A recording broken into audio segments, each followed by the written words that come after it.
In the spring of 2026, over 150 massive merchant ships dropped anchor in the open ocean and simply stopped moving.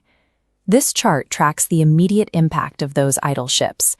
As the International Energy Agency declared a historic supply crisis, oil prices spiked from $60 a barrel to a peak of $120. For decades, economists assumed our global supply chain was resilient because it was decentralized, built to absorb a local shock without a total collapse. That assumption was proven wrong by a single 33-kilometer stretch of water. It is the mandatory exit point for the Middle East's energy exports, and in 2026, it became a dead end. To keep the global economy breathing, 20% of the world's oil and a massive fraction of its liquefied natural gas must navigate this gap every single day.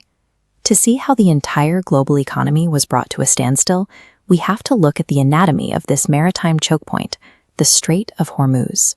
Sitting at the mouth of the Persian Gulf, the Strait of Hormuz connects the Gulf of Oman to the wider Indian Ocean.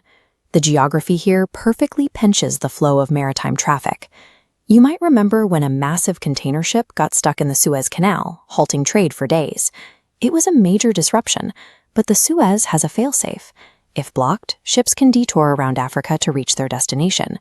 The Strait of Hormuz offers no such alternative.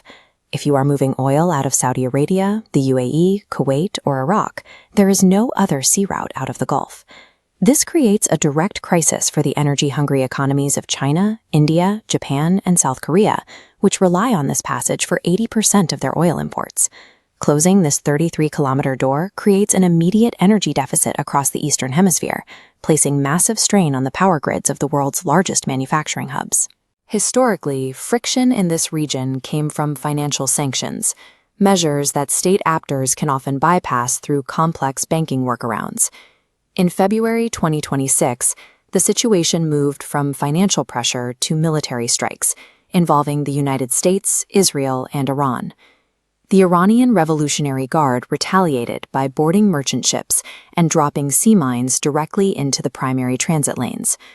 On April 13th, the United States responded by blockading Iranian ports. The strait was now squeezed from both sides by a dual-naval blockade. This chart shows the result. Shipping traffic plummeted by 70%. This graphic shows the connection between energy and transport. As the price of oil rises, the cost to move a shipping container follows. When ocean fuel doubles in price, the cost to transport medicine and fertilizer increases at the exact same rate. The World Food Program warned that these transport costs alone threatened to push 45 million more people into severe hunger. International charities were squeezed from both ends, watching aid budgets evaporate as they struggled to pay for the fuel needed to deliver critical supplies. The 2026 crash revealed that beneath our digital economy lies a fragile physical world, one that is entirely dependent on ships navigating a few narrow and dangerous stretches of water. Like, share, and comment. Subscribe.